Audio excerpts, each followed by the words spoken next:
ஒரு வார்த்தை சொல்லும் கர்த்தாவே, என் வாழ்க்கையெல்லாம் செழிப்பாகுமே. ஒரு வார்த்தை சொல்லும் கர்த்தாவே, என் வாழ்க்கையெல்லாம் செழிப்பாகுமே. ஆண்டவராகிய இயேசு கிறிஸ்துவின் இனிதான நாமத்திலே ஒரு வார்த்தை சொல்லும் கர்த்தாவே என்ற தியான நிகழ்ச்சிக்கு உங்களை அன்புடன் வரவேற்கிறோம்.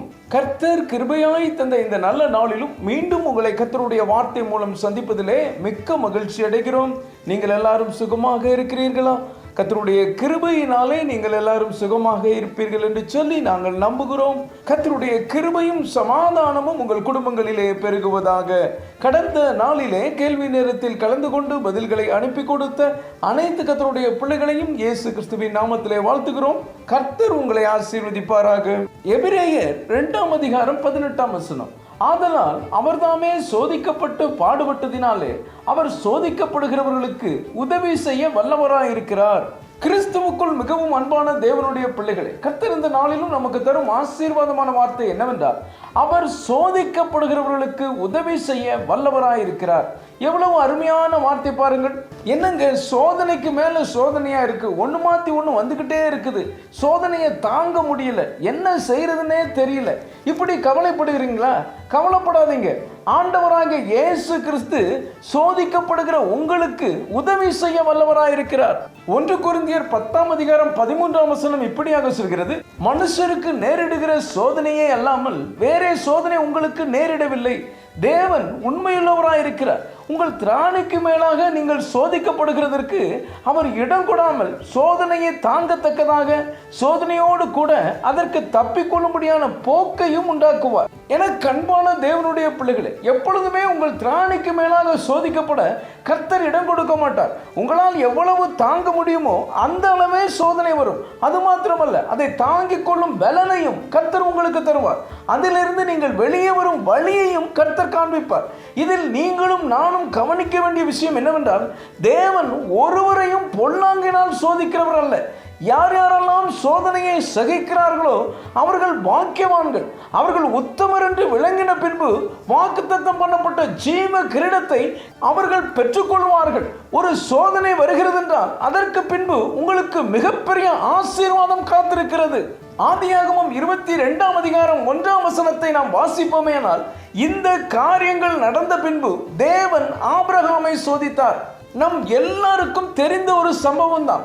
மோரியா தேசத்தின் மலை ஒன்றின் மேல் ஆபிரகாமின் ஏக புத்திரன் ஈசாக்கை தகன பலியாக கொடுக்கும்படி கர்த்தர் ஆபிரகாமிடம் சொல்லுகிறார். இது ஆபிரகாமிற்கு வந்த சோதனை. தேவனை விட ஆபிரகாம் தன் மகனையோ குடும்பத்தையோ நேசிக்கிறாரோ என்பதை பார்க்கத்தான் கர்த்தர் இந்த சோதனையை அனுமதித்தார். அங்கே நடந்தது என்ன? ஆபிரகாம் அந்த சோதனையில் வெற்றி பெற்றார். தன் மகனையும் குடும்பத்தையும் காட்டிலும் கர்த்தரை அதிகமாய் நேசிப்பதை நிரூபித்து காட்டினார். கடைசி நிமிஷத்தில் தான் கர்த்தர் ஆபிரகாமை தடுத்து நிறுத்தினார். ஆபிரகாமின் கையில் கத்தியை எடுத்து விட்டார். கொஞ்சம் தாமதித்தாலும் தகன பலி கொடுத்திருப்பார். ஆபிரகாம் தேவன் மீது வைத்திருந்த அன்பும் விசுவாசமும் வெளிப்பட்டது.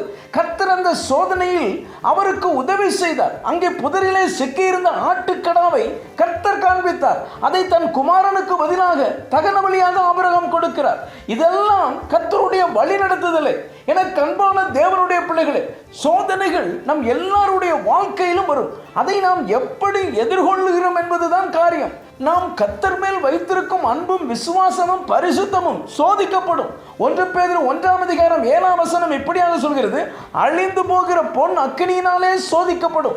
அதை பார்க்கலும் விலையேறப்பட்டதா இருக்கிற உங்கள் விசுவாசம் சோதிக்கப்படும். என கண்பான தேவனுடைய பிள்ளைகளே, இப்பொழுது நீங்கள் கடந்து போகிற சோதனையை குறித்து பயப்படாதீர்கள். ஒருவேளை சோதனைக்காரன் பிசாசு உங்களை சோதிப்பானே என்றால் அதிலிருந்தும் நீங்கள் வெளியே வருவீர்கள். இயேசு கிறிஸ்து வனாந்திரத்திலே சோதிக்கப்பட்டது போல நீங்களும் வனாந்திரத்திலே சோதிக்கப்படலாம். இந்த வனாந்திரத்திற்கு பிறகு ஆசீர்வாதமே உங்களுக்கு காத்திருக்கிறது. யோபுவை போல விசுவாசத்தோடு நான் போகும்படி அவர் அறிவார், அவர் என்னை சோதித்த பின் பொன்னாக விளங்குவேன் என்று தைரியமாக சொல்லுங்கள். அவர் சோதிக்கப்பட்டு பாடுபட்டதினாலே நிச்சயமாக சோதிக்கப்படுகிற உங்களுக்கு உதவி செய்வார். கர்த்தரை விசுவாசியுங்கள். ஜெபிப்போம். அன்பின் பரலோக பிதாவே, இந்த நல்ல நேரத்துக்காக நன்றியோடு உம்மை துதிக்கிறோம், உம்மை சோதரிக்கிறோம். அவர் சோதிக்கப்படுகிறவர்களுக்கு உதவி செய்ய வல்லவராய் இருக்கிறார் என்ற வார்த்தையின் மூலமாய் நீர் எங்களோடு பேசினதற்காக நன்றி தகப்பனே. இந்த வார்த்தைகளை கேட்டுக்கொண்டு இருக்கிற உடைய பிள்ளைகளுடைய வாழ்க்கையிலே காணப்படுகிற எல்லா சோதனையிலிருந்தும் அவர்கள் தப்பித்து வெளியே வரும்படி நீர் கிருபை செய்கிறதற்காக ஸ்தோத்திரம். உடைய பிள்ளைகளை நீர் பலப்படுத்துகிறதற்காக ஸ்தோத்திரம். இயேசுவின் மூலம் ஜெபிக்கிறோம் நல்ல பிதாவே, ஆமென், ஆமென். இன்றைய கேள்வி, ஆபிரகாம் புதரிலே சிக்கிக் கொண்டிருந்த எதை கண்டான்? ஏ கன்றுக்குட்டி, பி ஆடு, சி ஆட்டுக்கடா, டி ஆட்டுக்குட்டி. இந்த கர்த்தருடைய வார்த்தை உங்களுக்கு ஆசீர்வாதமாக இருந்திருக்கும். ஏனால் தயவு செய்து லைக் பண்ணுங்கள். உங்களுடைய நண்பர்களுக்கும் உறவினர்களுக்கும் வாட்ஸ்அப்பில் இருக்கிற அனைத்து குழுக்களுக்கும் அனுப்பி கொடுங்கள். தொடர்ந்து நம்முடைய RCA மிஷனரிமார்களுக்காக ஜெபித்துக் கொள்ளுங்கள். கர்த்தர் உங்களையும் உங்கள் குடும்பத்தின் பிள்ளைகளையும் ஆசீர்வதிப்பாராக.